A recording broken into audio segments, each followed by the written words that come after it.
Hello guys, kauwi lang natin ngayon galing pag-deliver ng mga pa-order nating peanut. Di ko na kayo naisama kasi medyo maulan ngayon. Mababasa ang ating cellphone na pang-video. Pero ngayong hapon guys, gusto kong i-share sa inyo guys itong aking notebook. Yung kwento ng aking notebook na to guys.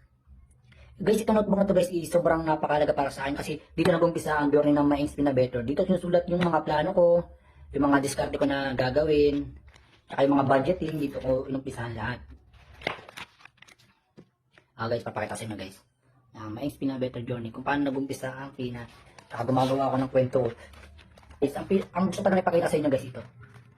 Yung cover niya guys.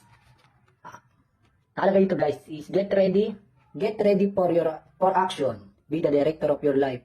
Diba guys, napakasimple lang pero napakalalim ng gusto niyang iparating. Tsaka may mapupulot tayong aral, diba? Kaya nung nakita ko guys itong sa bili ng notebook talaga pinili ko kasi talagang parang napukaw niya agad yung isipan ko. Tsaka hindi ko pa siya nabibili pero parang may napulot na akong aral sa kanya. Nalagay dito guys is be the director of your life. Be the director of your life. Pero ito naman guys, 'di ba? May point naman. Tayo ang gagawa ng sariling kwento natin sa buhay. Tayo ang gagawa kung paano natin ito papagandahin, kung paano natin ito papaunlarin, at kung saan natin gusto mag-end yung ating buhay dito sa ginagalawan natin, 'di ba? Kaya guys, huwag tayong matatakot sumubok ng mga bagay-bagay kasi kwento natin 'to.